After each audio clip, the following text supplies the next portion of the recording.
What are you doing at my father's grave?" The sharp voice sliced through the hushed cemetery like a whip crack of fury and entitlement. Brandon Whitmore, 28, stomped on the brakes of his gleaming Porsche the instant he spotted three figures kneeling in front of the polished Italian marble mausoleum that held his late father's remains. Keisha Washington, 32, lifted her tear-streaked face slowly. Clinging to her legs were three identical 8-year-old boys, Tyler, Mason, and Dylan, wide-eyed and trembling at the sudden intrusion into their quiet grief. "I said, what are you doing here?" Brandon repeated, striding forward in his tailored suit that cost more than most people made in a year. "This is private property. You don't belong here." Keisha rose with deliberate calm, brushing tears away with the back of her hand. Something in the steady set of her shoulders should have warned him she wasn't just some random trespasser. "We have every right," she answered, voice low but unshaken. "My sons came to say goodbye to their father." Brandon barked a harsh laugh. "Their father? Lady, my father was Richard CEO of Whitmore Industries. What could people like you possibly have to do with him?" What Brandon didn't know was that for 5 years, Keisha had been Richard's personal assistant. She knew where every skeleton was buried, every shady contract, every hidden account, every secret Richard had fought to conceal. Most of all, she knew exactly why he'd quietly rewritten his will 7 days before he died. He reached for his phone. "Leave now or I'm calling security. You're trespassing." Tyler, the bravest of the triplets, stepped forward. "Mr. Richard said we were his special boys. He played with us at the office every day." Brandon froze. For the first time, he really looked at the children. The same piercing green eyes, the same stubborn Whitmore chin, the same dimple on the left cheek that stared back at him from every family portrait. He whispered, certainty crumbling. "That's impossible." Keisha reached into her worn handbag and drew out a yellowed envelope. "He left this for you. He said one day you'd understand why he kept us hidden." Brandon's fingers shook as he took it, instantly recognizing his father's elegant script. With every line he read, the color drained from his face. The letter confirmed the boys were Richard's biological sons and heirs to 40% of the estate, roughly $60 million.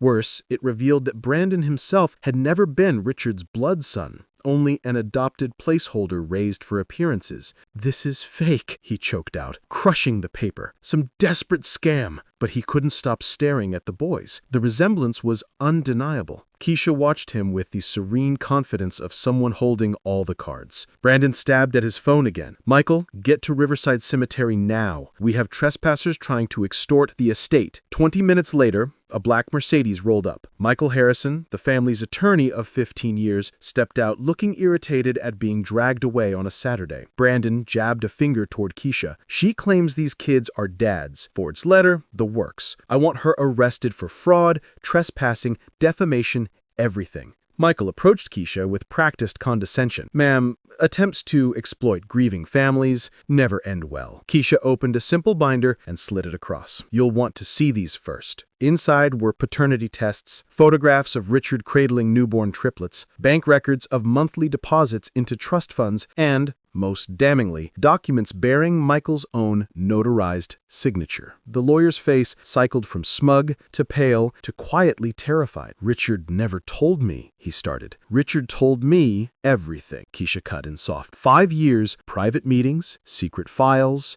special arrangements. I know exactly where the bodies are buried. Gentlemen. Some of them financial, some of them literal. Brandon lunged for the papers. "Forgeries, all of it." Keisha's calm never wavered. She lifted her phone. "Then you won't mind if I forward everything to the board, the major shareholders, certain journalists I trust, and the IRS." Michael went white. "Let's not be hasty. 5 years of hasty is over. 5 years of cooking books, hiding transactions, laundering money through ghost companies. 5 years of pretending a black single mother was just the help. She let that land like a grenade. She hired me because I used to be a forensic accountant. He needed someone who could make problems disappear. Then he realized the biggest problem was sitting across from him at Thanksgiving." Brandon took a stumbling step back. Keisha pressed play on a recording. Richard's frail but unmistakable voice filled the air. "Keisha, if anything happens to me, use everything we found. Brandon and Michael think they're untouchable. Make sure my real boys are safe. Minutes later, unmarked sedans pulled up. Detective James Rodriguez and 2 federal agents stepped out. Ms. Washington, impressive package you sent us. Michael tried to object. Rodriguez shut him down. Save it for the interview room. Counselor, your signature's all over the evidence. Handcuffs clicked. Brandon shouted about conspiracies while the boys clung to their mother. Keisha kneeled, wrapping all 3 in her arms. It's okay now, babies. The truth always finds its way out. 6 months later, Keisha sat in her new law office, Washington and Associates, Justice for Families, watching Tyler, Mason, and Dylan play in the corner. The $60 million was secure, most of it already funding scholarships and legal aid for families cheated the way she almost had been. A news ticker scrolled across the screen. Former Whitmore heir Brandon Whitmore sentenced to 18 years for corporate fraud and forgery. Disgraced attorney Michael Harrison receives 22 years. Keisha smiled, rested her hand on the framed photo of Richard holding 3 tiny newborns, and whispered, "We did it, Richard. Your boys are safe, and they'll never have to hide again." Sometimes, the best revenge isn't destruction. Sometimes it's simply becoming everything they tried to keep you from being. Subscribe to our channel.